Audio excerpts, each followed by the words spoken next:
결국에는 이제 사실은 인구가 분산돼야 공적으로 해결된 문제가 지금 아까 그 거리 기준으로 하는 그런 연구들도 봤을 때, 하지만 이제 그 거대한 실타래를 저희 방송이 다 풀어낼 수가 없을 것 같고, 저희가 사실 저희도 되게 고민이 많습니다. 그 우선 두 가지 고민인 것 같아요. 일단은 지역 소멸에 또 빠지지 않는 게 저희 방송도 지역 방송들이 다 있거든요.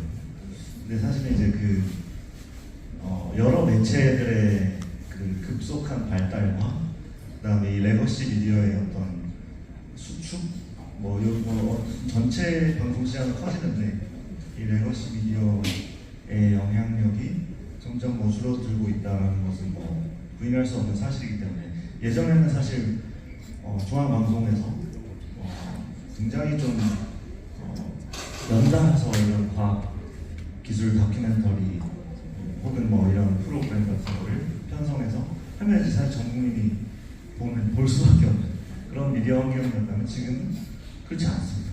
그래서 이 방송을 통해 어떻게 과학 문화를 확산시킬 수 있을까? 이게 이제 지역 방송 소멸과 어떤 미디어 환경의 급격한 변화 때문에 저희도 굉장히 많은 고민을 하고 있고, 특히 재작년부터 저희가 어쨌든 인재 전쟁을 하는 것도 있고, 저희 방송사에서도 되게 이 과학 문화 확산을 위해서 많은 그 승리의 논의들이 이루어지고 있습니다. 적어도 이 분야에서만큼 우리가 선도하겠다 이런 또 사명감도 갖고 있는데, 일단은 제 생각에는 여기서도 또 두 가지 문제가 있는 것 같아요. 일단 저희 PD들이, 그리고 아마 기자분들도 마찬가지겠지만 문과생 출신들이 많습니다. 그래서 일단 과학에 대한 어떤 흥미와 이해도가 어떤 사회, 정치, 문화 이런 부분에 비해서 조금 적은 게 사실이고, 또 이제 아주 현실적인 저희 레이팅을 생각 안 할 수가 없기 때문에 시청률로 봤을 때, 예를 들어서 역사 스페셜이 그 과학 다큐보다 훨씬 더 잘 나옵니다. 시청률 어쩔 수 없습니다. 그래서 왜냐면 이게 사람에 관한 이야기고 그 서사가 부여된 것이기 때문에, 사실 과학은 자칫 이제 그 기술과 어떤 그 그래픽과 이런 걸로 이제 치환되기 쉬워서, 그럼 사실 이제 밤 10시쯤에 이제 방송하면은 보통 다큐멘터리가 보통 오시다가 이제 주무시거든요. 그래서 그 시청자, 수용자 측면에서도 그렇고 이제 공급자 측면에서도 그렇고, 지금까지 이 매스 미디어에서 과학 관련한 주제가 조금 깊이 되었던 것이 사실입니다. 그래서 저는 그렇다고 또 이제 보면 우리가 전혀 안 했느냐 과학 관련 이야기를, 그것도 아닌 겁니다. 그러니까 찾아보면 정말 고품질의 KBS뿐만 아니라 EBS도 만들고 있고 여러 가지 정말 상도 탄 다큐멘터리 정말 많거든요. 근데 그것이 과연 우리 대중들한테 알려졌느냐? 길에서 혹시 이 다큐 아세요라고 여쭤보면 거기에서 예스라고 답변하는 그 비율이 얼마나 되느냐? 결국에는 제 생각에는 이 파편화된 미디어 시장 속에서 레거시 미디어가 반드시 해야 될 역할은 이렇게 좀 속된 말로 쫑쫑다리를 여러 개 만든다기보다는 정말 기억에 남는 그 킬러 콘텐츠를 하나 좀 대박을 쳐가지고, 그래서 그 정말 좀 많은 예산을 들이더라도, 그래서 한 5천만 원짜리 10개보다 5억짜리 하나로 정말 그 마인드 블로잉한 대작을 하나 남기는 것이, 거기서 또 파생되는 그 후속 콘텐츠들, 그러니까 지상파가 아니더라도 그걸 또 유튜버들, 과학 커뮤니케이터들이 이용해서 또 새끼를 치고, 그리고 거기에 관련된 어떤 굿즈가 또 예를 들어서 유행을 하고 이런 식의 어떤 확산돼 나가는 것이 그 레거시 미디어에서 꼭 해야 될 역할이라고 점점 그 공감대를 얻어가는 것 같습니다. 그래서 특히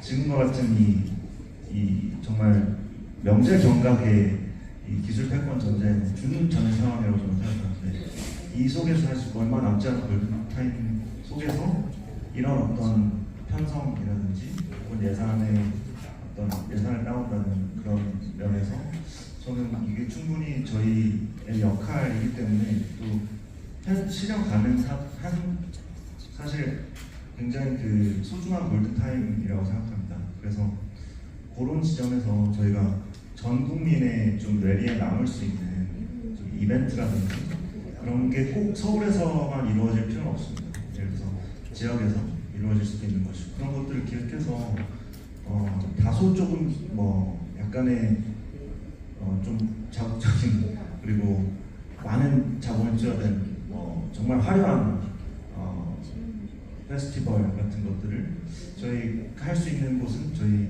지상파 레거시 미디어 밖에 할 수 없는 역할이 아닐까 해서 그런 거에 좀 더 저희 노력하겠습니다. 네, 그 답변 감사드립니다. 그리고 PD님의 KBS에서 활약 저희 기대하겠습니다. 그리고 그 손미연 교수님께서 약간 과학자본 확충을 위해서 그 기초부터 우리가 학생들에게 핸즈온 그 경험을 많이 주는 게 좀 중요하다는 말씀을 주셨고 또 약간 저희가 그 뭔가 교사 사업이나 일교사 사업에 있어서 좀 양적으로 뭔가 지표를 삼기보다 질적으로 그분들이 실질적으로 얻어가는 거가 무엇인지 좀 그 부분에 조정을 두면서 좀 사업을 해야겠다는 생각을 하게 되었는데요. 또 이제 저희가 미리 그 질문 조금 그 사전 질문에서 좀 배원 교수님께 드리고 싶은 질문이 있는데요. 조금 어려울 수 있는 질문이었습니다. 이제 한국형 과학자원 지표를 현재 연구하고 계신데 실제 이 지표 지금 개발하시는 게 도구에 머무르지 않고 실제 과학문화 정책으로 뿌리내리기 위해서 정책 위반자나 저희 같은 기관들이 앞으로 그 추진해야 할 액션 플랜이 무엇이 있을지 조금 제언해 주시면 감사하겠습니다. 하는 것은 사실 별 의미가 없습니다. 그러니까 이제 해당하는 아까 4대 요소 중에 어디가 취약한지 이 정도는 파악할 수 있지만 훨씬 더 의미를 가지려면 시계열적으로 어떤 변화를 겪고 있는지 이런 부분들이 파악이 되어야 되기 때문에 저희가 일단 개발은 하는데 아무튼 이 진단과 관련된 부분은 내년에도 후년에도 계속 재단에서 좀 사업을 진행해 주셨으면 하는 그런 바람이고요. 그래서 이제 유효성을 갖게 만드는 이 지표 체계가 이런 것들이 필요할 것 같고 제일 효과적인 거는 이렇게 산출된 결과물들이 정부 부처의 어떤 뭐 예산 배분이라든지 아니면 사업에 있어서 투여되는 자원에 영향을 미치게 되면 그럼 효과성이 훨씬 더 클 수 있겠죠. 근데 그 부분이 얼마나 가능할지는 잘 모르겠습니다. 잘 모르겠는데 아마 재단에서 또 잘 풀어주시지 않을까 하는 생각이 들고요. 그다음에 세 번째는 이 내용은 또 재단에서 하고 계시지는 않을까 해서 사실 말씀드리기가 좀 조심스럽기는 한데 오늘 이제 주로 말씀드렸던 과학자본 확충을 위한 여러 가지 일들을 하는 데 있어서 어떤 한 곳이 주도할 수는 있지만 어떤 한 곳만으로 되는 일은 사실 별로 없는 것 같습니다. 그래서 일단 그 예를 들어 그 과학 커뮤니케이터를 통해 가지고 과학 관련한 지식을 전달하는 이런 이제 사업을 하게 되더라도 굉장히 여러 군데의 협조가 필요하거든요. 이런 부분들이 효과적으로 이루어질 수 있도록 사실은 지역도 그렇고 아니면 중앙에서도 일종의 이제 과학자본 관련한 역량 증진을 위한 거버넌스 같은 이런 이제 체계가 구축이 되는 게 굉장히 중요할 것 같습니다. 근데 이미 재단에서 하고 계시는 거 아닌지 모르겠어서 만약에 하고 계신다면 조금 더 강하게 해주시고 그 부분이 약간 비어있는 부분이 있다면 그러면 조금 마련하셔가지고 여러 주체들 간의 생산적인 협업이 만들어질 수 있는 이런 이제 구조 자체를 고민을 해봐 주시면 좋지 않을까 하는 일단 그렇게 말씀드리겠습니다. 네, 어떤 의미를 가진다고 보시는지 좀 말씀 좀 부탁드리겠습니다. 종의 저변을 확대한다라는 것인데 그것은 어떻게 보면 전반적인 수준이 낮을 때 관심을 갖는 것이고요. 저희는 교육 수준이 굉장히 높은 나라입니다. 그런 사회에서는 어떻게 보면 과학 자본은 저는 일종의 엑셀런스를 위한 기반 뭐 이런 것이 아닐까라는 생각이 들어요. 사실 제가 오늘 발표를 듣다가 문득 든 생각이 대한민국은 이제 문화적으로 굉장히 높은 나라가 됐다라는 생각이 듭니다. 사실 외국에서 연주자들이 오거나 외국에서 작가들이 와가지고 한국에서 깜짝 놀라는 것 중에 하나가 콘서트장에 가보면 이렇게 젊은 관객들이 많은 연주회는 처음이다. 클래식 음악만 그런 게 아니라 대중음악 가고 이렇게 떼창을 열심히 하고 이렇게 우리 음악을 즐기는 사람들 드물다. 근데 저희 과학은 그것에 비하면은 과학에 열광하는 저는 좀 아닌 것 같아요. 근데 저희는 하면 굉장히 잘할 것 같다라는 생각이 듭니다. 과학에 대해서 몰라서 그런 게 아닌 것 같아요. 과학의 진짜 맛을 모르는 상태로 너무 오래 살아온 것이 아닐까라는 생각이 들고요. 저는 지금 국뽕은 아닌데 저는 하면 굉장히 잘할 수 있다는 생각이 드는데 그 맛을 모르고 그럴 수 있는 기반, 그 다음에 그것이 굉장히 뭔가 멋있고 중요하다라고 하는 것에 대한 인식과 자각들이 좀 떨어진 것은 아닐까. 저는 그런 면에서는 과학 자본이라는 말이 그런 면에서 중요하다라는 생각이 듭니다. 이걸 통해서 내가 뭔가 내 인생을 바꿀 수 있는, 사실 저는 미국이라는 사회에서 이 과학 자본의 중요한 계기가 됐던 것 중에 하나는 달의 인간 착륙인 것 같습니다. 소비에트 러시아의 과학 기술이 뒤졌다라고 하는 자각 속에서 미국이 그 달나라에 착륙한 것을 미디어에서도 대선특비를 했고요. 그걸 보면서 수많은 꿈나라분들이 미국에서 자라난 것 같습니다. 물론 그 뒤에 꺾였죠. 하지만 저희에게도 그런 브레이크스루가 필요한 것이 아닐까? 그래서 전 정PD님이 얘기했던 소위 브레이크스루 프라이스처럼 저희도 영웅이 필요하다. 그러나 영웅만으로 되는 것은 아니지만은 뭔가 자극과 충격과 그래서 그것을 통해서 뭔가 해보고 싶다라는 문화적인 이면찬이 있는 것처럼 저희에게도 과학의 그런 그 자극과 충격이 필요하고 그것이 과학 자본이라는 말로 저희에게는 좀 다가온다라는 생각이 듭니다. 왜냐면 가정 형편이 어려우면 내가 어렵기 때문에 아무 금액이나 적고 들어가게 하는 거예요. 무료로도 들어갈 수 있고. 이 제도가 너무 좋다라고 생각을 했는데 거기 계신 스텝이랑 얘기를 하다 보니 제도가 있어도 실질적으로 이런 단계망 형성이 어렵거나 가난한 학생들은 여기 들어올 수 있다는 생각조차 잘 못한다. 그래서 실질적으로 영어를 쓰고 들어가는 사람이 적다라는 얘기를 제가 그때 의아하다라고 생각했고 그때 이제 찾아본 논문이 Rich Get Richer라는 타이틀이 있었어요. 그래서 그때 과학자본 이야기를 하더라고요. 그래서 제가 그러면 이 사회적 관계망이 사실 굉장히 중요할 것 같은데 우리 정책은 이 부분에 대한 지원은 좀 부족한 게 아닌가라는 생각이 하나 들었고 그런 차원에서 말씀 주셨던 이 KSCI 지표 체계를 보면 4개의 구성 요소가 병렬적으로 제시되어 있긴 한데 혹시 사회적 관계망은 좀 다른 세계 차원의 요소와는 달리 4개 또는 다른 역할의 그 요소는 아닌가 분석할 때 그런 부분들을 좀 고려해야 저희가 실제 현장을 제대로 이해하고 정책을 수립할 수 있지 않을까 하는 생각이 들었는데 혹시 교수님이 어떠신지 궁금합니다. 해주셨는데요. 그러니까 이제 사실 처음에 생각했었던 이 사회적 관계, 소셜 네트워크로 인해서 가능한 어떤 자본으로서의 의미 같은 것들은 그러니까 이제 주변에 일종의 과학과 관련된 관심을 가진 혹은 과학적인 역량을 가진 이런 사람들과 얼마나 관련한 대화를 많이 하고 해당하는 관심을 계속 유지하거나 증폭시켜갈 수 있는지 여기에 대한 부분을 사실은 생각을 했었는데요. 근데 이 내용을 가만히 살펴보면 이게 사람에 대한 관계망이기도 하지만 다른 측면에서 보면 지식과 정보에 대한 접근의 정도라고 얘기할 수 있을 것 같아요. 그래서 그 부분도 약간 포함시킬 수 있는 방법들을 좀 따져봐야 되겠다라는 생각을 했고요.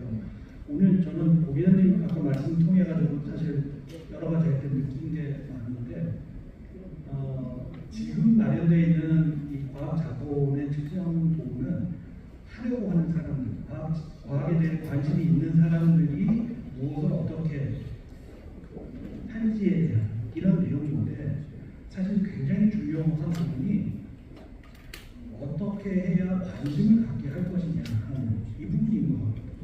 그래서 제가 고 기자님한테 지금 준비하고 있는 질문 중에 하나가 한국 이제 계속 현장에서 취재를 해 오셨으니까 한국 사회에서 과학에 대한 관심이 시계적인 전반적인 추이를 보면 어떻게 되고 있을까 하는 그런 막연한 이제 궁금함이 있어요. 그다음에 과학적 관심을 변화시키는 계기는 무엇이 제일 크게 작용을 할까? 그러니까 뭐 여러 가지가 있을 수 있는데 아까 이제 달 착륙 우리 hu 교수님이 말씀해 주셨던 달 착륙도 중요할 것이고 그런 이제 사건 사고도 있을 거고 어떤 사람에 대한 부분도 있을 거고 우리도 아까 제가 정 PD님도 말씀드렸습니다. 저는 과학적인 차원에서 가장 큰 사회적인 여파를 영향을 미쳤던 일이 황우석 박사였었던 것 같아요. 사람이기도 하고 사건이기도 했는데 그게 사실 궁금하거든요. 어떻게 해야 일단은 관심을 갖게 할 것이냐 하는 부분이 사실 굉장히 중요한데 지금 후보자님 여쭤봤고 주셨던 그 소셜 네트워크라는 것이 결국은 그런 관심의 일종의 근거로서 혹은 통로로서 역할하는 부분도 이제 존재를 할 텐데 사람이 아니라 다른 대상이나 아니면 다른 채널을 통해서 그런 부분들을 접할 수 있는 그런 것들도 조금 고려해야 되지 않을까 하는 그런 생각을 해봤습니다. 미디어적으로도 과학을 좋아하는 친구들이 상당히 많이 늘어났었고 또 함께 하면서 예술인과 과학인의 콘서트나 이런 장들이 굉장히 많이 열렸었는데 지금은 확실히 그런 것들이 많이 없어져 있는 상태라서 아쉬운 마음이 많고요.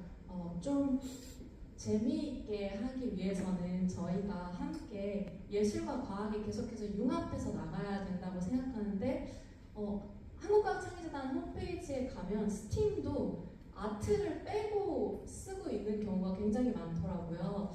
근데 아까 손미연 선생님께서 말씀해 주셨을 때 아트를 생각해 봐야 된다.